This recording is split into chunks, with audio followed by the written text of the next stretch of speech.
अस्सलाम वालेकुम students, welcome to my channel KH online academy. तो स्टूडेंट्स, आज हम करने लगे अपनी एक्सरसाइज 5.3 कैलकुलस की। आज हमने डिस्कस करना है जी वॉल्यूम बाय सिलेंड्रिकल शेल।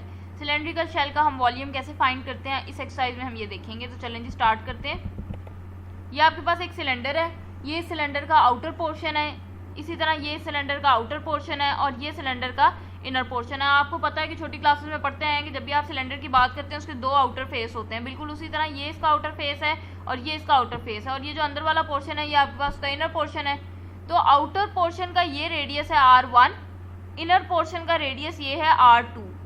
अब आप देखें, अगर तो आपका आउटर पोर्शन थोड़ा सा ज्यादा है आपके इनर पोर्शन से, इनर पोर्शन यहाँ से लेकर यहाँ तक है जबकि आउटर पोर्शन यहाँ से लेकर यहाँ तक है, तो आउटर पोर्शन थोड़ा सा ज्यादा आपके इनर पोर्शन से, इसी वजह से आपके आउटर पोर्शन का जो रेडियस है R1 वो आपके पास बड़ा होगा आपके इनर पोर्शन के रेडियस R2 से।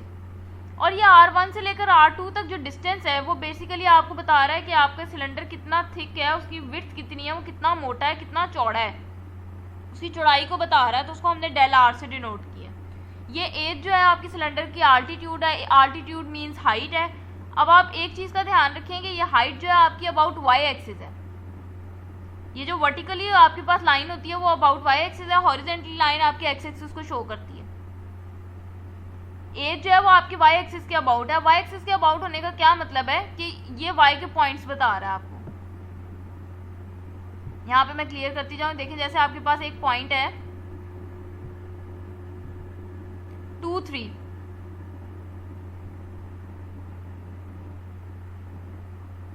पॉइंट है आपके पास 2, 3।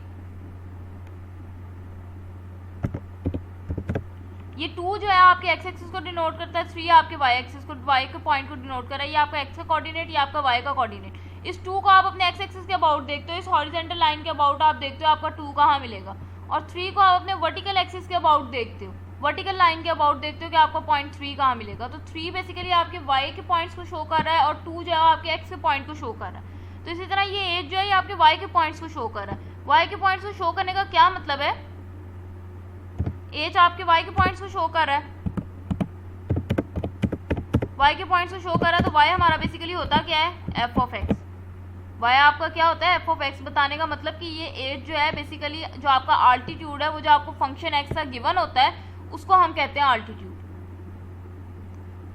और आपका ये जो डेल r है, डेल r है वो आपके पास इक्वल है R1 माइनस R2 के। अमूमी तौर पे हम जब भी पढ़ते हैं x के दो पॉइंट्स के दरमियान डिस्टेंस हम लिखते हैं x2 minus x1, y2 minus y1, R2 minus R1। यहाँ पे हम R1 माइनस R2 लिख रहे हैं। तो R1 माइनस R2 हम बच्चों इसीलिए लिख रहे हैं क्योंकि हमारा आउटर रेडियस जो है वो बड़ा है हमारे इनर रेडियस से। अगर मैं यहाँ R2 माइनस R1 लिख दूंगी तो R2 तो छोटा है, तो जब छोटी में से बड़ी चीज माइनस करते हैं तो आपके पास नेगेटिव साइन आ जाता है। जबकि आपको पता है कि R आपके पास रेडियस है, रेडियस मीन्स लेंथ है। रेडियस क्या है, लेंथ ही है ना। 2 सेंटीमीटर, 5 सेंटीमीटर, 8 सेंटीमीटर ये लेंथ है आपके पास। तो लेंथ क्या कभी नेगेटिव हुई है, लेंथ कभी भी नेगेटिव नहीं होती, इसलिए हम हमेशा बड़ी में से छोटी माइनस करते हैं। तो इसलिए डेल R आपका है R1 माइनस R2। ये डेल R जो है ना बेसिकली ये आपकी थिकनेस को बता रहा है, कितना चौड़ा आपका सिलेंडर है, उसकी विड्थ कितनी है, मोटाई कितनी है, उसकी चौड़ाई कितनी है। तो ये डेल R क्या है, हमारी यहाँ पे थिकनेस है। एज मैंने आपको बता दिया आल्टीट्यूड है, और क्योंकि ये y एक्सिस के अबाउट है तो उस पर यहाँ पे y के पॉइंट्स होंगे। y के पॉइंट्स का क्या मतलब है कि आप x को वैल्यूज देते जाएं तो आपका y बनता जाता है। तो y आपका क्या आ जाना है, f ऑफ x आ जाना है। अब हम देख लेते हैं कि ये r जो है वो हमारे पास क्या होगा। ये चलें आगे चलते हैं, इसको फिर देखेंगे। अब हमने निकालना है वॉल्यूम शेल का। शेल का हम वॉल्यूम निकाल रहे हैं। तो देखें जी, शेल का वॉल्यूम निकालने से पहले हम देख लें कि ये हमने बनाया तो सिलेंडर है। तो सिलेंडर का वॉल्यूम क्या होता है आपके पास, वॉल्यूम ऑफ सिलेंडर जी आपके पास होता है pi into r square into h. Volume of cylinder हमारे पास क्या होता है, pi into r square into h. अब हमारे पास इस सिलेंडर के दो पोर्शन आ रहे हैं, एक आउटर पोर्शन है, एक इनर पोर्शन है। तो देखें जी, वॉल्यूम ऑफ इनर सिलेंडर अगर हम लिखेंगे तो कैसे लिखेंगे, पाई R2 का स्क्वायर एच, पाई R2 का स्क्वायर एच। R2 इसलिए लिया क्योंकि हमने अपने इनर रेडियस को R2 से शो किया हुआ है। जब हम वॉल्यूम लिखेंगे आउटर सिलेंडर का तो हम लिखेंगे पाई R1 का स्क्वायर एच। तो वॉल्यूम ऑफ आउटर सिलेंडर आपके पास आ गया पाई R1 का स्क्वायर इंटू एच। अब हमें चाहिए क्या, हमें चाहिए वॉल्यूम ऑफ शेल। तो देखें जी वॉल्यूम ऑफ शेल निकालने का क्या फॉर्मूला है, volume of outer cylinder minus volume of inner cylinder. तो आउटर सिलेंडर का वॉल्यूम आपको पता है आपके पास पाई R1 का स्क्वायर एच है, माइनस इनर सिलेंडर का वॉल्यूम आपके पास है पाई R2 का स्क्वायर इंटू एच। अब आपको पता है कि यहाँ से भी पाई कॉमन आ रहा है, यहाँ से भी पाई कॉमन आ रहा है, ठीक है। दो टर्म्स में इसमें से आपको पाई कॉमन मिल रहा है और एच कॉमन मिल रहा है। पाई और एच को मैंने कॉमन कर लिया तो अंदर आपके पास क्या रह जाएगा, R1 का स्क्वायर माइनस R2 का स्क्वायर। अब आप यहाँ पे एक फॉर्मूला पढ़ते आए हैं छोटी क्लासेस से, आप इस फॉर्मूले से बखूबी वाकिफ होंगे कि ए स्क्वायर माइनस बी स्क्वायर आपके पास इक्वल होता है ए माइनस बी ए प्लस बी। ए का मतलब है पहली टर्म, बी का मतलब है दूसरी टर्म। अब यहाँ पे आपके पास लिखा हुआ है जी R1 का स्क्वायर माइनस R2 का स्क्वायर। तो यहाँ पे आपकी पहली टर्म R1 है, दूसरी टर्म R2 है, तो एक दफ़ा माइनस के साथ लिख देना है, एक दफ़ा आपने प्लस के साथ लिख देना है।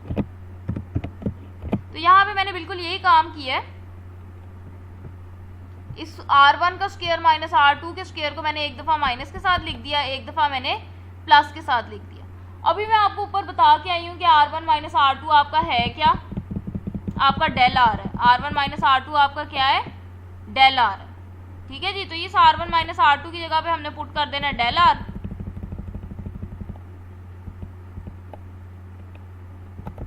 ये R1 माइनस R2 की जगह मैंने पुट कर दिया डेल R। अब ये मैंने क्या काम किया है तो इसको भी देख लेते हैं। आपके पास दो रेडियस हैं, एक R1 है रेडियस, एक आपके पास R2 है रेडियस।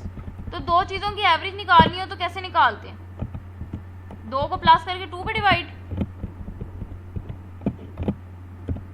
तो मेरे पास R1 प्लस R2 ओवर 2 जो है वो मेरा एवरेज रेडियस कहलाता है, जिसको मैंने R से डिनोट किया। ये मेरा एवरेज रेडियस है। एवरेज रेडियस क्या है मेरे पास,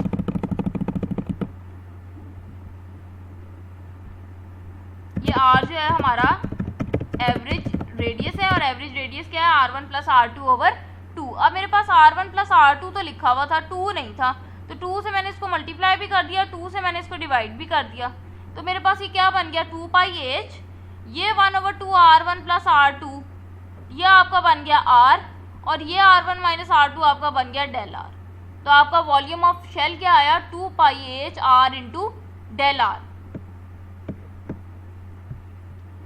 अब देखें जी इसको मैंने लिखा कैसे है, 2 पाई R is your average radius, H is your altitude, और यहाँ पे एक छोटी सी जी मिस्टेक है, या आल्टीट्यूड लिख लें या हाइट लिख लें, दोनों चीज़ें नहीं लिखनी, आल्टीट्यूड और हाइट एक ही चीज़ है। यह आपका 2 पाई R आपका है एवरेज रेडियस, H आपका है आल्टीट्यूड, और ये डेल R जो है वो आपका थिकनेस है। तो वॉल्यूम ऑफ शेल आपके पास क्या बन जाएगा, 2 pi into average radius into altitude into thickness. ये था जी हमारा वॉल्यूम ऑफ, हमने किसी शेल का वॉल्यूम निकालना हो तो कैसे निकालते हैं। अब हम चलते हैं कि अगर हमने किसी सॉलिड का वॉल्यूम निकालना है तो कैसे निकालेंगे। Volume of solid of revolution generated by revolving R about Y axis. क्या मतलब है इस बात का कि आपके पास जो चीज़ है, जो सिलेंडर है, जो भी चीज़ है, जब आप उसको रोटेट करते हो या रिवॉल्व करते हो अपने वाई एक्सिस के अबाउट, तो फिर जो हमारे पास वॉल्यूम फाइंड होता है वो किसी सॉलिड का फाइंड होता है। सिलेंडर क्या है आपके पास, एक सॉलिड ही है, लेकिन जब आप उसकी रोटेशन करते हैं अबाउट वाई एक्सिस या अबाउट एक्स एक्सिस, तो फिर हम उसके वॉल्यूम को कैसे लिखते हैं। सॉलिड क्या है आपके पास, सिलेंडर भी एक सॉलिड है, जब आप उसको रोटेट करोगे अपने एक्स एक्सिस या वाई एक्सिस के अबाउट, तो फिर हम अपने वॉल्यूम को कैसे डिफाइन करते हैं। तो देखें जी वॉल्यूम है हमारा लिमिट p अप्रोचेस टू 0। ये p आपकी यहाँ पे क्या है, p जो है जी आपकी पार्टीशन है। पार्टीशन आपके पास क्या होती है, क्या आपके पास एक इंटरवल दिया हुआ है, उसको आप सब इंटरवल्स में डिवाइड कर दें, उसको कहते हैं पार्टीशन। वो कह रहा है कि जब आपका p अप्रोच कर रहा हो 0 को, और आपका 2 पाई डब्ल्यू के एफ ऑफ डब्ल्यू के इंटू डेल एक्स के पे जब आप समीशन अप्लाई करें, तो वो आपका वॉल्यूम कहलाता है सॉलिड का। नहीं समझ लगी होगी, ये उसने पार्टीशन की जुबान में वॉल्यूम को डिफाइन किया हुआ। वॉल्यूम ऑफ सॉलिड का फॉर्मूला वैसे क्या है आपके पास, 2 pi x into f of x into d x.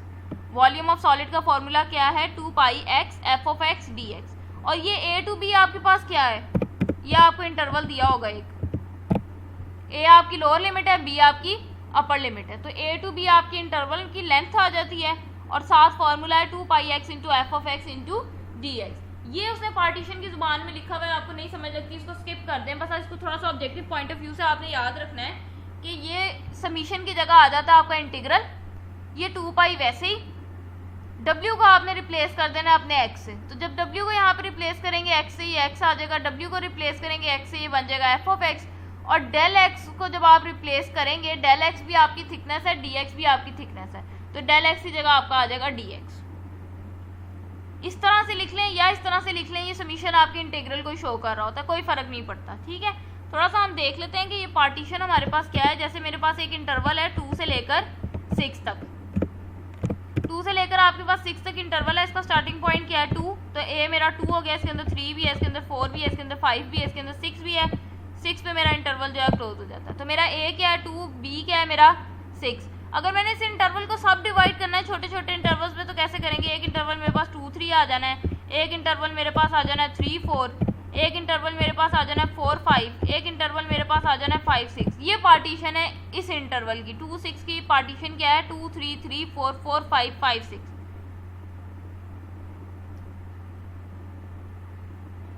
Anyways अगर आपको ये पार्टीशन वाली जुबान नहीं भी समझ आती, मैं फिर आपसे अर्ज करती चलूँ कि इसको आप स्किप कर दें। वॉल्यूम आपने कैसे फाइंड करना है, अबाउट वाई एक्सिस जब आप रोटेट कर रहे हैं, याद रखिएगा जब आप अबाउट वाई एक्सिस रोटेट कर रहे हैं तो आपका जो थिकनेस है वो dx आनी है। वॉल्यूम आपका क्या हो जाना है 2 पाई x f of x into dx। अब ये भी अगर आप यहाँ पे गौर से देखो ना कि ये क्या लिखा हुआ है, तो ये आपके पास वही है जो अभी हम पढ़ के आए हैं, 2 पाई, ये x क्या है आपका, x आपका एवरेज रेडियस है, उधर हमने r लिखा था एवरेज रेडियस, आर्क में बात कर रहे थे ना, डेल r हमारी थिकनेस थी, r हमारा एवरेज रेडियस था, वो हम r में बात कर रहे थे। अब आप x और y की बात कर रहे हो, तो यहाँ पे x क्या है आपका एवरेज रेडियस है, f ऑफ x मैं पहले भी बता चुकी हूँ आपका आल्टीट्यूड होता है, और पहले हमने कहा था डेल r हमारे पास जो है वो थिकनेस होती है। इसी तरह ये डेल x है, डेल x आपके पास क्या है थिकनेस है। अब आप डेल x लिख लो या dx लिख लो, एक ही बात है, उससे कोई फर्क नहीं पड़ता। ठीक है, डेल x का भी मतलब है change in x, change in x का क्या मतलब है x1 minus x2, x1 minus x2 आपके पास क्या है डेल x है, डेल x क्या है dx है। इसी तरह डेल r हमने क्या पढ़ा था r1 minus r2, change in r। ठीक है, डेल क्या है चेंज है, तो dx भी क्या है आपके पास चेंज है, वो आपके पास थिकनेस है। तो ये देखो ये आपके पास क्या बन गया 2 pi into average radius into altitude into thickness. तो बेसिकली ये आपके पास क्या है वॉल्यूम ऑफ सिलेंडर ही है, लेकिन जब आप उसको रोटेट करते हो अबाउट सम एक्सिस, तो फिर हम साथ इंटीग्रल भी ले लेते हैं, और किस पॉइंट से किस पॉइंट तक हमने उसको रोटेट किया वो हमारी लिमिट्स की फॉर्म में आ जाता है। तो वॉल्यूम ऑफ सॉलिड और वॉल्यूम ऑफ सिलेंडर में क्या फ़र्क है कि जब आपने वॉल्यूम ऑफ सॉलिड, मैं फिर बताती चलूँ, सिलेंडर भी एक सॉलिड है, लेकिन जब आपने उसको किसी पॉइंट के अबाउट रोटेट करना है, किसी एक्सिस के अबाउट रोटेट करना है, तो साथ आपने इंटीग्रल लगाना है कि वो किस पॉइंट से किस पॉइंट तक जो है आपकी रोटेशन आ रही है उसमें। तो ये था जी हमारा वॉल्यूम ऑफ सॉलिड। पूरी कोशिश हो रही है मेरी कि इस तरह से आपको कुछ चीज़ें कन्वे कर दूं जो आपके कॉन्सेप्ट को थोड़ा सा क्लियर कर दें। तो चलें जी एक एग्जांपल देखते हैं हमारे पास क्या है। एग्जांपल नंबर 1 है हमारे पास, the region bounded by the graph of y is equal to 2x minus x का स्क्वायर। अब ये क्या दिया हुआ है आपको, ये y दिया हुआ है, इस y में वेरिएबल कौन सा यूज हो रहा है, x के वेरिएबल यूज हो रहे हैं। ठीक है, ये किस में लिखी हुई है इक्वेशन, x में लिखी हुई है, तो ये आपका क्या है f ऑफ x है, और f ऑफ x क्या होता है हमारा आल्टीट्यूड होता है, and the axis is revolve about y axis. मैं फिर बताती चलूँ, जब भी आपकी रोटेशन अबाउट y एक्सिस है, जब भी रोटेशन आपकी अबाउट y एक्सिस है, आपकी थिकनेस क्या है dx है, आपने वॉल्यूम फाइंड करना है अपने सॉलिड का। देखें जी वॉल्यूम कैसे फाइंड करना है। वॉल्यूम फाइंड करने के लिए आपको थिकनेस चाहिए, एवरेज रेडियस चाहिए, आल्टीट्यूड चाहिए, 2 पाई तो कांस्टेंट है वो साथ वैसे ही आ जाएगा। तो थिकनेस ऑफ शेल आपके पास है dx, ये मैंने यहाँ बता दिया। एवरेज रेडियस आपके पास क्या है x, ये कैसे पता लगा, जब आपकी सारी चीज़ें ही x में हैं, आपकी थिकनेस dx है, आपका y जो फंक्शन दिया हुआ है वो x का फंक्शन है, तो आपने जो अपनी एवरेज रेडियस लिखना है वो भी x में ही लिखना है। अगर आपकी ये सारी चीज़ें y में होती, थिकनेस dy होती, यहाँ पे आपको जो दिया होता वो फंक्शन y का होता, 2y माइनस वाई स्क्वायर लिखा होता। ठीक है, तो आपका अल्टीट्यूड भी y में हो जाना था, थिकनेस भी y में हो जानी थी, फिर आपका एवरेज रेडियस भी y में जाना था। अब आपका सारा कुछ x में है तो आपका एवरेज रेडियस भी x में ही जाएगा, अल्टीट्यूड है जी आपके पास 2x माइनस एक्स का स्क्वायर। तो वॉल्यूम का क्या फॉर्मूला है, 2 pi x 2 pi average radius into altitude into thickness. तो एवरेज रेडियस मेरा x था, अल्टीट्यूड मेरा 2x माइनस एक्स स्क्वायर था और थिकनेस मेरी dx थी। तो वो सारा कुछ पुट कर दिया मैंने, तो मेरे पास वॉल्यूम बन गया। अब क्योंकि हम वो बात कर रहे हैं वॉल्यूम ऑफ सॉलिड की, तो वॉल्यूम ऑफ सॉलिड के लिए तो मुझे लिमिट्स भी चाहिए। अब अगर मुझे लिमिट्स चाहिए तो कोई इंटरवल दिया होना चाहिए था, अब उसने इंटरवल तो दिया नहीं, तो भाई हम लिमिट्स कैसे फाइंड करें। तो देखें जी लिमिट हम कैसे फाइंड करेंगे। आपका एफ ऑफ एक्स है 2x माइनस एक्स का स्क्वायर, इसको इक्वल्स टू 0 रख लें। यहाँ से आपके पास x कॉमन आ जाएगा, x कॉमन करेंगे तो x की यहाँ पे एक ही पावर थी वो बाहर चली गई, बाकी यहाँ पे क्या रह गया आपका 2 माइनस x की 2 पावर्स हैं, एक पावर आपके पास बाहर चली गई है तो एक पावर आपके पास अंदर आ जाएगी, इज इक्वल्स टू 0। अब वो कह रहा है x इंटू 2 माइनस एक्स आपके पास इक्वल है 0 के। तो देखें जी दो चीज़ों की प्रोडक्ट आपके पास 0 सिर्फ उसी वक्त होगी जब दोनों में से कोई एक 0। 2 को 0 से मल्टीप्लाई करूंगी तो आंसर 0 है, 0 को 7 से मल्टीप्लाई करूंगी तो आंसर 0 है। क्या कभी ऐसा हुआ है कि आप 2 को 3 से मल्टीप्लाई करें और आंसर 0 आ जाए, सवाल ही पैदा नहीं होता। तो आपके पास दो चीज़ों की मल्टीप्लिकेशन का आंसर सिर्फ उसी वक्त 0 होगा जब या तो पहली वाली 0 हो या दूसरी वाली 0। तो चलें जी, या तो फिर हमारा x 0 होगा या हमारा 2 माइनस एक्स 0 के बराबर होगा। तो जब x आपका इक्वल्स टू 0 है तो यहाँ से x की वैल्यू मिल गई 0। जब 2 माइनस एक्स को 0 के बराबर रखेंगे तो आपको x की वैल्यू मिल जाएगी 2। तो हमें अपर और लोअर लिमिट मिल गई 0 से लेकर 2 तक। बाकी वॉल्यूम की जो हमने वैल्यू निकाली थी 2 pi x 2x minus x square dx वो हमने वैसे ही पुट कर दिया। अब इसको आपने करना है इंटीग्रेट, तो ये 2 पाई तो कांस्टेंट है, ये बाहर चला गया। बाकी आपके पास रह जाएगा x into x square, x into 2x minus x square रह जाएगा। इस x को जब इसके साथ मल्टीप्लाई करेंगे आपके पास आ जाएगा 2x स्क्वायर, इस x को जब इसके साथ मल्टीप्लाई करेंगे आपके पास आ जाएगा x क्यूब। 2 पाई तो कांस्टेंट है। अब इंटीग्रेट कैसे करते हैं, पावर छोड़ के आपने देखना है आपका जो बेस है उसका आगे डेरिवेटिव मौजूद है। ये देखें डेरिवेटिव पड़ा है इसका, अगर पावर छोड़ के बेस का आगे डेरिवेटिव पड़ा है तो पावर में एक ऐड करके आपने उससे डिवाइड कर देना है, ये 2 साथ वैसे माइनस। इसी तरह ये dx इसके साथ भी है, मल्टीप्लाई हो रहा है ना, ये 2x स्क्वायर के साथ भी dx है, x की पावर 3 के साथ भी dx है, इसकी भी पावर छोड़ दें। पावर छोड़ के देखें x का आगे डेरिवेटिव मौजूद है, जी बिल्कुल आपके पास मौजूद है, तो फिर पावर में एक ऐड करना और उससे आपने डिवाइड कर देना। तो लिमिट आपके पास कहाँ से कहाँ तक है, 0 से लेकर 2 तक। इसका मतलब है कि आपने लिमिट अब पुट करनी है, x की जगह पे एक दफ़ा 2 पुट करना है, एक दफ़ा 0 पुट करना है। लिमिट पुट करने का हमारे पास क्या फॉर्मूला होता है, लिमिट हम पुट करते हैं इस तरह से, अपर लिमिट पुट करते हैं माइनस फिर लोअर लिमिट पुट करते हैं, ठीक है जी। तो देखें जी अपर लिमिट पुट करनी है आपने x की जगह पे पुट करनी है क्योंकि आपका वेरिएबल x है। 2 पाई 2 वैसे ही, x की जगह पे मैंने लिख दिया 2, ऊपर पावर 3 वैसे ही, नीचे 3 वैसे ही, माइनस x की जगह पे मैंने पुट कर दिया 2, ऊपर पावर 4 वैसे ही, नीचे पावर 4 वैसे ही। अब माइनस, अब हमने लोअर लिमिट भी पुट करनी है। तो देखें जी लोअर लिमिट कैसे पुट करेंगे, माइनस लोअर लिमिट पुट करनी है 2 वैसे ही, x की जगह पे 0 पुट कर दिया, ऊपर पावर 3 है, नीचे 3 वैसे ही, माइनस x की जगह पे 0 पुट कर दिया, ऊपर पावर है जी 4 और नीचे लिखा हुआ 4। तो देखें जी 0 की पावर 3, 0 को 3 दफ़ा मल्टीप्लाई करो 0, 0 को 2 से मल्टीप्लाई किया 0, 0 को 3 पे डिवाइड किया 0, 0 को 4 टाइम्स मल्टीप्लाई किया 0, 0 को 4 पे डिवाइड किया 0, 0 में से 0 माइनस किया 0।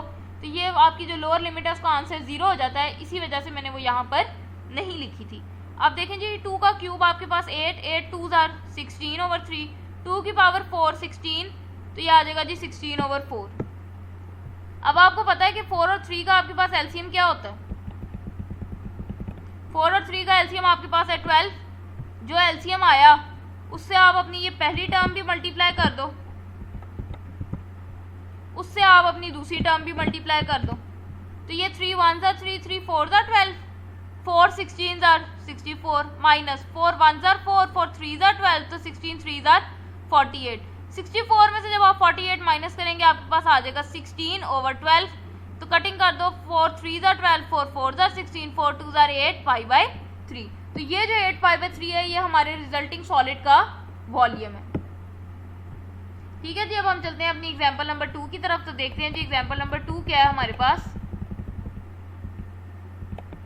The region bounded by the graph of y is equals to x square and y is equals to x plus 2 is revolved about the line.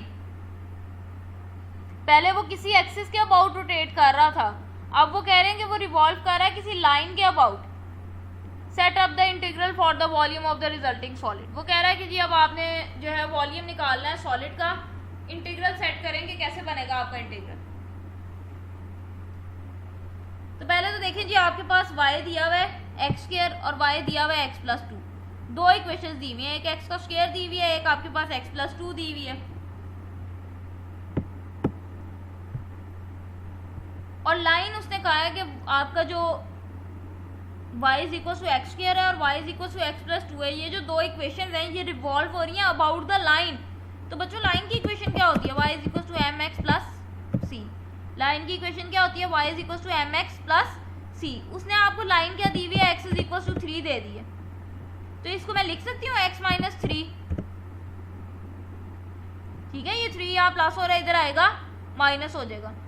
तो देखें ये आपके पास क्या है, y is equal to x minus 3. ये मैंने कैसे लिख दिया, इक्वेशन है ना लाइन की, ये लाइन की इक्वेशन है. तो लाइन की इक्वेशन हमारे पास क्या होती है, लाइन की इक्वेशन हमारे पास होती है y is equal to m x plus C.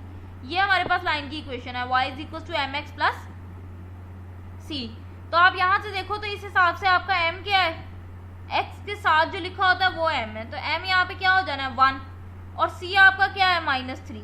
c आपका क्या है -3. तो इक्वेशन ऑफ लाइन आपके पास कैसे बनेगी, y आपका यहाँ से आ जाना है x माइनस 3. अब देखिए आपके पास तीन इक्वेशन आ रही हैं y की, एक एक्स स्क्वायर आ रही है, एक x प्लस 2 आ रही है, एक x माइनस 3 आ रही है. तो ये जो बेसिकली आपका x माइनस 3 लिखा हुआ है ना, y is equal to x minus 3, ये बेसिकली आपका एवरेज रेडियस हो जाएगा.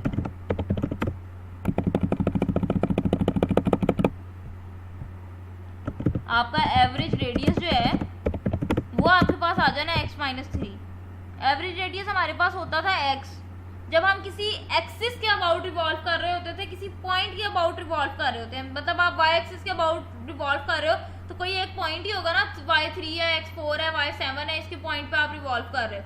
अब उसने कह दिया आप लाइन के अबाउट रिवॉल्व कर रहे हो, तो जब लाइन के अबाउट रिवॉल्व करोगे तो आपका एवरेज रेडियस भी एक लाइन की इक्वेशन आएगी. लाइन की इक्वेशन आएगी. लाइन की इक्वेशन क्या होती है, जिसमें आपके पास वेरिएबल की पावर 1 हो. तो लाइन की इक्वेशन बच्चों आपके पास क्या है, x माइनस 3 है. वो कैसे है वो मैंने बता दिया कि आपके पास लाइन की इक्वेशन होती है एम एक्स प्लस सी. उस हिसाब से देखें तो आपके पास लाइन की इक्वेशन है x माइनस 3.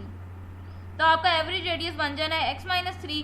थिकनेस अगेन आपकी dx है. अब हमने देखना है कि हमने आल्टीट्यूड कैसे निकालना, क्योंकि उसने हमें दो y दे दिए, एक ये दे दिया, एक ये दे दिया. अब ये भी फंक्शन है x का, ये भी फंक्शन है x का, तो हमारा आल्टीट्यूड ये होगा कि ये होगा, कैसे पता लगेगा. तो देखें जी आल्टीट्यूड कैसे निकालना है. आपके पास y is equal to x square है, y is equal to x plus 2 है. दोनों इक्वेशंस को अगर आप कंपेयर कर लो, y इसके भी बराबर है, y इसके भी बराबर है, तो इसका मतलब ये दोनों भी आपस में बराबर है. दोनों इक्वेशंस को कंपेयर करने से मुझे मिल गया एक्स स्क्वायर मेरे पास इक्वल है x प्लस 2 के. अब इक्वेशन बनानी है तो ये यहाँ प्लस हो रहे हैं, इसको इधर ले आओ, माइनस हो जाएंगे, x square minus x minus 2 आ जाएगा. तो ये जो मेरे पास फंक्शन बना है x का, ये मेरा आल्टीट्यूड है. अब मुझे थिकनेस भी मिल गई, एवरेज रेडियस भी मिल गया, आल्टीट्यूड भी मिल गया. अब मैंने इंटीग्रल सेट करना है, तो इंटीग्रल सेट करने के लिए मुझे लिमिट भी चाहिए. तो लिमिट कैसे निकालते हैं कि जो आपका आल्टीट्यूड आया उसको 0 के इक्वल रख लें, इसको फैक्टराइज कर लें. फैक्टराइज कैसे करते हैं, आपने मल्टीप्लाई करना है अपने कांस्टेंट को और अपने लीडिंग कोफिशिएंट को. लीडिंग कोफिशिएंट का मतलब है हाईएस्ट वेरिएबल, जो आपकी वेरिएबल की हाईएस्ट पावर है ना, क्या हाईएस्ट पावर, यहाँ 2 है या 1 है, तो हाईएस्ट कौन सी है, ये 2 वाली. इसका कोफिशिएंट देखना है, इसका कोफिशिएंट 1 और कांस्टेंट टर्म आपकी 2, इन दोनों को मल्टीप्लाई कर लो तो आपके पास बनता है -2. अब आप देखो 2 किस किस के टेबल में आता है, तो 2 आपके पास सिर्फ 1 के ही टेबल में आता है. 2 1 2 ही होता है. ये लगा हुआ है माइनस का साइन, तो 2 में से 1 अगर आप माइनस करें तो आपको -1 मिल जाएगा. तो आपके पास फैक्टर्स आए -2 और +1. दोबारा सुन लो कि क्या किया है. आल्टीट्यूड निकला है, अब आपने लिमिट फाइंड करनी है. लिमिट फाइंड करने के लिए अपने आल्टीट्यूड को 0 के इक्वल रख लेना है. 0 के इक्वल रख के उसको फैक्टराइज कर लेना. अगर आपको फैक्टराइज करना आता है बहुत अच्छी बात है. अगर फैक्टराइज करना नहीं आता तो देखिए कैसे फैक्टराइज करना है. आपने एक्स स्क्वायर का कोफिशिएंट देखना है. तो एक्स स्क्वायर का कोफिशिएंट क्या है 1, और अपनी कांस्टेंट टर्म देखनी है, वो आपके पास है -2। तो इनको मल्टीप्लाई कर लो, -2 को 1 से मल्टीप्लाई किया तो क्या आ गया, -2 आ गया। इसको एक साइड पे लिख लें। अब देखिए 2 आपका किस किस टेबल में आता है, तो 2 1 ही सिर्फ 2 होता है, या 1 2 2 होता है। यहाँ से आपको एक ही फैक्टर मिल रहा है। जो फैक्टर आपके पास आ रहे हैं उनको माइनस करने से देखो सेंटर वाला बनता है, करके देख लें जी। -2 में से 1 माइनस करें, 1 मिल जाएगा। तो ये एक्स के साथ कोफिशिएंट क्या लिखा हुआ है, 1 ही लिखा हुआ है। तो सेंटर वाला मिल जाएगा आपको। तो इसका मतलब आपके फैक्टर्स आएंगे -2 और +1। 4 टर्म्स आ रही हैं, तो 4 टर्म्स आ जाए, जब आपको पता है 4 टर्म्स आ जाए तो हम 2 टर्म्स करके कॉमन करते हैं। ये आपके पास पहली 2 टर्म्स हैं, इसमें से देख लें आपके पास x कॉमन आ जाएगा, अंदर बचेगा x -2। ये आपके पास आखिरी 2 टर्म्स हैं, इसमें से कुछ भी कॉमन नहीं आ रहा। जहाँ पे कुछ भी कॉमन नहीं आ रहा वहाँ 1 तो लाजमी होता है। तो यहाँ से 1 कॉमन आ जाएगा, अंदर आपके पास x -2। यहाँ पे भी x -2 है, इस टर्म में भी x -2 है। x -2 को इधर से भी बाहर निकाल लिया, इधर से भी बाहर निकाल लिया, ये बाहर निकल गया, तो बाकी क्या बच गया, x + 1। तो आपके पास फैक्टर्स आ गए x + 1, x -2 = 0। अगेन ये 2 टर्म्स आपके पास मल्टीप्लाई हो रही हैं, 2 टर्म्स मल्टीप्लाई हो रही हैं, आंसर 0 है। इसका मतलब है या तो पहली आपके पास 0 है या फिर आपके पास दूसरी 0 है। तो देखें जी, जब आपके पास पहली 0 होगी तो लिमिट आपके पास आ जाएगी -1। जब आपके पास दूसरी को इक्वल टू 0 रखेंगे, लिमिट आपके पास आ जाएगी 2। तो आपके पास वॉल्यूम क्या, इंटीग्रल क्या आ जाएगा, -1 से लेकर 2 तक 2 पाई। यहाँ पे मैं लिख देती हूँ ताकि क्लियर हो जाए, 2 pi average radius into altitude into thickness. तो देखें जी, एवरेज रेडियस था आपका x -3, आल्टीट्यूड था आपका x² - x -2, और थिकनेस है जी आपकी dx। ठीक है जी। तो ये हमारे पास आ जाएगा वॉल्यूम। उसने कहा है सेट अप द इंटीग्रल, तो इंटीग्रल तो आपने सेट कर दिया। अब आप आगे चाहें तो इसको इंटीग्रेट कर लें, आप चाहें तो ना करें, क्योंकि जब उसने लिख दिया सेट अप द इंटीग्रल तो इसका मतलब है सिर्फ आपने इंटीग्रल बताना था कि कैसे सेट करना है, तो वो सेट हो गया हमारा। उसके बाद अगर आप आगे इंटीग्रेट करना चाहें तो 2 पाई कांस्टेंट है, बाहर निकाल लें। बाकी आपके पास रह गया x -3 x² - x -2। तो मल्टीप्लाई कर दो। पहले आपने ये x पकड़ना है और इसको इस सारी टर्म के साथ मल्टीप्लाई करना है। तो जब इस x को आप इसके साथ मल्टीप्लाई करेंगे, 2 पावर्स इधर है, 1 पावर इधर है, x की पावर आ गई 3, x की 1 पावर इधर है, 1 पावर इधर है, x का स्क्वायर आ गया, x की 1 पावर इधर है और यहाँ पे 2 लिखा हुआ है। तो जब 2 को x से मल्टीप्लाई करेंगे आपके पास आ जाएगा 2x। कर दिया मल्टीप्लाई। अब -3 को करना है। -3 को जब x² से किया, -3x² माइनस माइनस प्लस 3 को x के साथ किया तो 3x, माइनस माइनस प्लस 3 को जब 2 के साथ किया तो 6।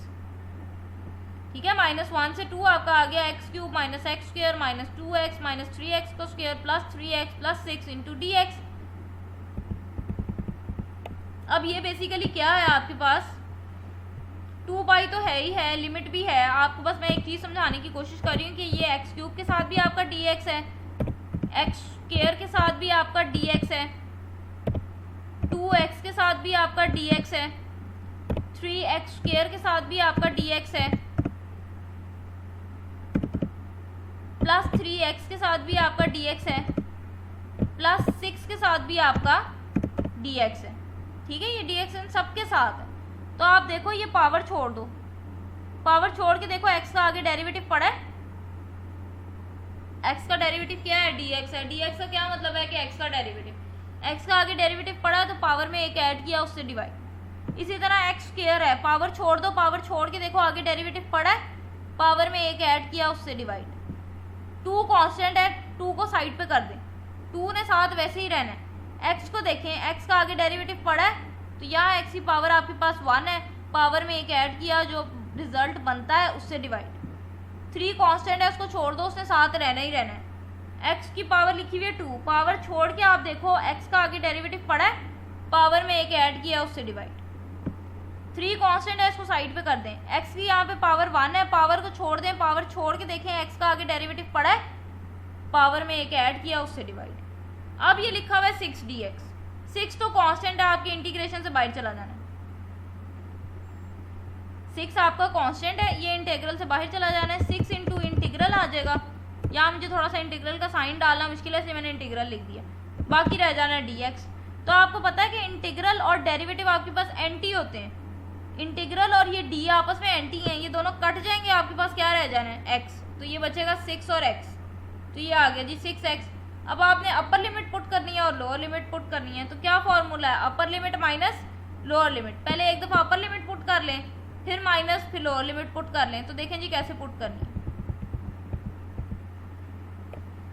ये लिखा हुआ है x की जगह पे मेरी अपर लिमिट है 2, पहले 2 पुट किया, 2 की पावर 4 आ गई, फिर यहाँ 2 पुट किया, 2 का क्यूब आ गया, ये 2 वैसे ही, फिर यहाँ 2 पुट किया तो ये आपके पास आ जाएगा 2 का स्क्वायर, फिर 3 इंटू 2 का क्यूब प्लस 3 इंटू 2 का स्क्वायर प्लस 6 इंटू 2। आप देख सकते हैं कि x की जगह पे मैंने सारी जगह क्या लगा दिया है, 2 लगा दिया। नीचे वाली टर्म्स वैसे ही रहनी है, नीचे वाली टर्म्स वैसे ही, माइनस। अब लोअर लिमिट पुट करनी है, तो लोअर लिमिट मेरे पास -1 थी, तो जहाँ जहाँ मेरा x था उसी जगह मैंने -1 लगा दिया। -1 की पावर 4, -1 का क्यूब, -1 का स्क्वायर, -1 का क्यूब, -1 का स्क्वायर, -1। जहाँ जहाँ ऊपर वाली इक्वेशन में मेरा x आ रहा था मैंने सबकी जगह -1 पुट कर दिया। अब इसको सिंप्लीफाई कर लें, तो देखें जी 2 की पावर 4 क्या हो जाएगी 16, नीचे 4 वैसे ही, 2 का क्यूब आपके पास क्या हो जाएगा 8, नीचे 3 लिखा हुआ है वो वैसे ही, 2 का स्क्वायर क्या हो जाएगा 4, ये 2 और ये नीचे वाला 2 कैंसिल हो गया तो यहाँ पे आपके पास आ गया 4, ये 3 और नीचे वाला 3 कैंसिल हो गया तो 2 का क्यूब आपके पास आ गया 8, 2 का स्क्वायर 4 आ जाएगा, साथ 3 लिखा हुआ है और नीचे 2 लिखा हुआ है, 6 2 आ रही है आपके पास आ गया 12। अब जब भी आपके पास ब्रैकेट के अंदर माइनस आ जाए आपने फौरन उसकी पावर की तरफ देखना है, power even answer positive, power odd answer negative. Bracket के अंदर माइनस आ जाए तो आपने फौरन से देखना है उसकी पावर की तरफ, power even answer positive, power even answer positive, power odd answer negative.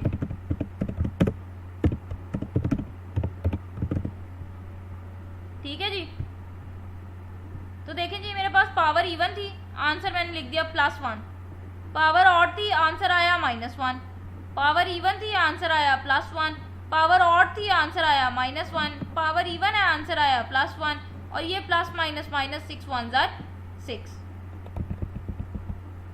उसके बाद देखें जी ये 4 1 जार 4 4 4 जार 16, 8/3 वैसे ही, ये -4 वैसे ही, -8 वैसे ही, 2 1 जार 2 2 2 जार 4, तो 2 3 जार आपके पास आ जाएगा 6 प्लस 12 साथ वैसे ही, माइनस ये 1/4 माइनस माइनस प्लस 1/3, ये 2 2 से कट जाएगा -2, माइनस माइनस प्लस ये 3 3 से कट जाएगा, आपके पास 1 रह जाएगा, 3 1 जार 3/2 -6।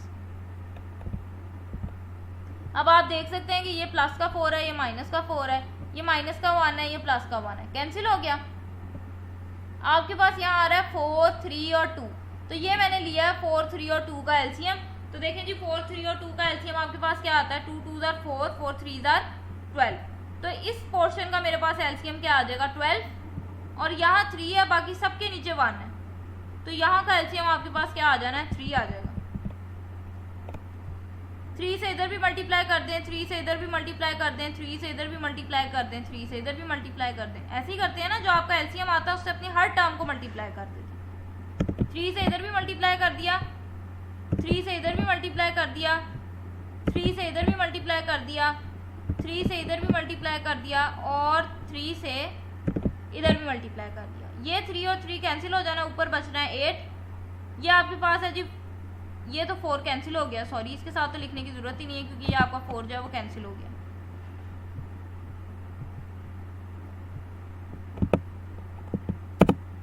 ये 8 3 जार आपके पास आ गया 24, 6 3 जार आपके पास आ गया 18, 12 3 जार आपके पास आ गया 36, नीचे आपके पास आ गया 3।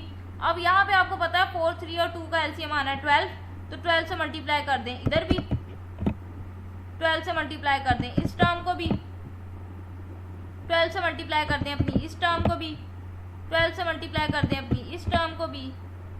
ये तो कैंसिल हो गई हैं, सॉरी लिखते लिखते मैं फिर लिख जाती हूँ, जो कैंसिल हो गई हैं उनके साथ तो लिखने की ज़रूरत ही नहीं है।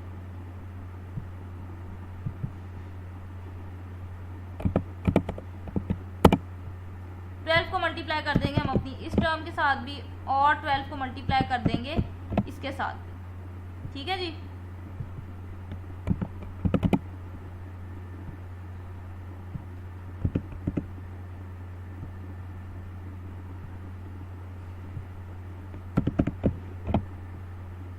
तो देखिए जी 4 1 4 4 3 12, 3 1 3 3 4 12, 2 1 2 2 6 12 होगा, तो 6 3 18, और ये 12 6 आपके पास आ गया 72। अब आप प्लस माइनस कर लें और सॉल्व कर लें। तो प्लस माइनस करेंगे, इधर से आपके पास बचना है 22/3, ये -7 वैसे ही, इधर से आपके पास बचना है -47/12, माइनस माइनस प्लस 22/3 प्लस 47/12, तो 12 और 3 का एलसीएम अगेन आपके पास 12 आ जाना है। 12 से इधर भी मल्टीप्लाई कर दो, 12 से इधर भी मल्टीप्लाई कर दो। 12 से जब आप इधर मल्टीप्लाई करेंगे और 12 से इधर मल्टीप्लाई करेंगे तो ये 12 से कैंसिल हो जाएगा, 47 बचेगा। ये 3 1 3 3 4 12, तो 22 को 4 से मल्टीप्लाई करेंगे तो आपके पास आ जाएगा 88। 47 में 88 प्लस कर लें, आपके पास आ जाएगा 135। नीचे आपके पास लिखा हुआ है 135/12। अब आप बेशक इसी कटिंग कर लो, 2 1 2 2 6 12, तो ये आपके पास आ जाएगा 135 π/6।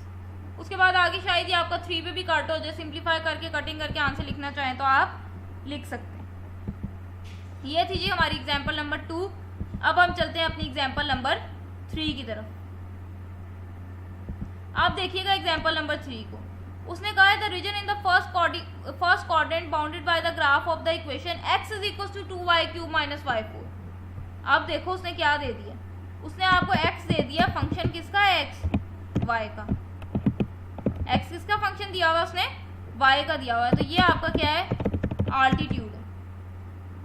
Revolve about the x axis, अब मैंने आपको बताया था कि जब y एक्सिस के अबाउट रिवॉल्व करे तो आपकी थिकनेस dx, जब x एक्सिस के अबाउट रिवॉल्व करेगा आपकी थिकनेस dy। अब देखें जी आल्टीट्यूड भी y में आ रहा है, थिकनेस भी y में आ रही है, आल्टीट्यूड भी y में आ रहा है, थिकनेस भी y में आ रही है, तो आपका एवरेज रेडियस भी किस में चला जाना है, y में चला जाना है। Set up the integral for the volume of the resulting solid, वो कह रहा है जी इंटीग्रल बनाए आप सॉलिड का वॉल्यूम निकालने के लिए। थिकनेस आपके पास dy है, आल्टीट्यूड आपका आ जाएगा 2y³ - y4, एवरेज रेडियस आपके पास आ जाएगा y। तो वॉल्यूम का क्या फॉर्मूला होता है, 2 pi average radius into altitude into thickness. ठीक है जी। अब हमें सिर्फ लिमिट चाहिए, तो लिमिट कैसे निकालते हैं, अपने आल्टीट्यूड को आपने रख देना 0 के इक्वल। तो देखें जी 2y³ - y4 को रख दिया 0 के इक्वल, यहाँ से y³ कॉमन आ जाएगा, अंदर आपके पास बचेगा 2 माइनस y की 4 पावर दें 3 बाहर चली गई, अंदर आपके पास 1 रह जाएगी। अगेन दो टर्म्स मल्टीप्लाई हो रही है, आंसर इक्वल टू 0 है, तो इसका मतलब है या पहली आपके पास 0 है या आपके पास दूसरी टर्म इक्वल्स टू 0 है। तो यहाँ से आ गया y की पावर 3 = 0।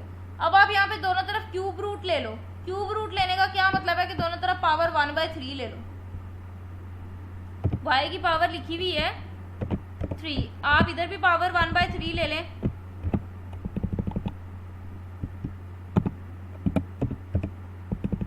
इज इक्वल्स टू 0 की पावर भी 1/3 ले लो, दोनों तरफ ही लेनी है ना। तो 0 की तो आप जितनी मर्जी पावर ले लो, आंसर 0 ही रहना है। ये 3 से कट जाना है, आपका y इक्वल आ जाना है 0 के। ठीक है, ये 2 - y = 0 है, तो y यहाँ माइनस हो रहा है, जब आप उसको दूसरी साइड पे लेके जाओगे, ये यहाँ माइनस हो रहा है, इसको इस तरफ लाएंगे तो प्लस हो जाएगा, तो y की वैल्यू आ गई 2 और y की वैल्यू आ गई 0। तो आपकी लिमिट कहाँ से कहाँ तक चली जानी है, 0 से लेकर 2 तक। अगेन 2 पाई कांस्टेंट है, बाहर चला गया, आपके पास ये y इसके साथ भी मल्टीप्लाई होना है, ये y इसके साथ भी मल्टीप्लाई होना है, तो आपके पास आ जाएगा 2y की पावर 4 माइनस y की पावर 5। अब ये 2 तो कांस्टेंट है, छोड़ दो। y का आगे डेरिवेटिव पड़ा है, पावर में एक ऐड किया, उसी से डिवाइड।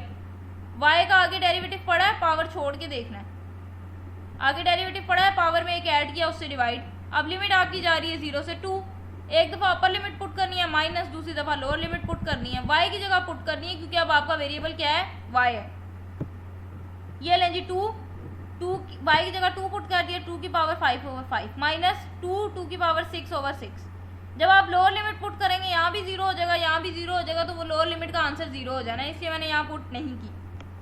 2 पाई वैसे ही 2 की पावर 5 क्या होती है, 32, 2 की पावर 6 क्या होती है, 64।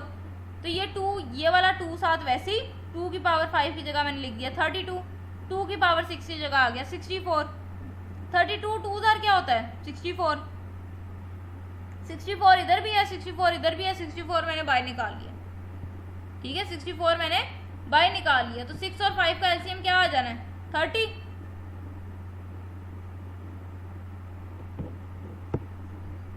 यहाँ पे भी लिख देती हूँ 6 और 5 का एलसीएम क्या आना है आपके पास 30, 30 से इधर भी मल्टीप्लाई कर दिया,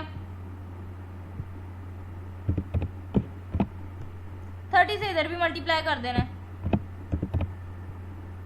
5 1 जार 5, 5 6 जार 30, 6 1 जार 6, 6 5 जार 30, ठीक है। यहाँ 6 बचना है, यहाँ 5 बचना है, 64 इधर भी था, 64 इधर भी था, उसको मैंने y निकाल दिया, तो ये मेरे पास आ गया 6 - 5। तो 6 - 5 क्या होता है 1, 1 को जब 64 से मल्टीप्लाई किया 64, तो ये आ गया जी 64/30, 2 पाई 7, वैसे ही 2 1 जार 2, 2 15 जार 64, तो ये मेरे पास सॉरी 2 1 जार 2, 2 15 जार 30, तो ये मेरे पास आ गया 64 π/50। तो ये था जी आपका वॉल्यूम रिजल्टिंग सॉलिड का। अब मैंने एक एग्जांपल आपको करा दी जब आपकी रेवोल्यूशन थी अबाउट वाई एक्सिस, एक एग्जांपल हमने कर ली जिसमें आपकी रेवोल्यूशन थी अबाउट वाई एक्सिस, और एक एग्जांपल हमने कर लिया जिसमें हमारी जो वॉल्यूम ऑफ सॉलिड था जो हमने फाइंड करना, हमारा सॉलिड जो था वो रिवॉल्व कर रहा था अबाउट अ लाइन। तो एक एग्जांपल जी हमने वो भी देख ली। उम्मीद करती हूँ कि अब आपको लेक्चर की समझ आ गई होगी। अगर आपको वीडियो अच्छी लगी हो तो उसको लाइक कर दें, और चैनल को अगर आपने अभी तक सब्सक्राइब नहीं किया तो उसको सब्सक्राइब कर दें ताकि नई आने वाली वीडियोस आप तक बआसानी पहुँच सकें। इंशाल्लाह जल्द मिलेंगे अपने नेक्स्ट लेक्चर के साथ, तब तक के लिए अपना ख्याल रखें। अल्लाह हाफिज़।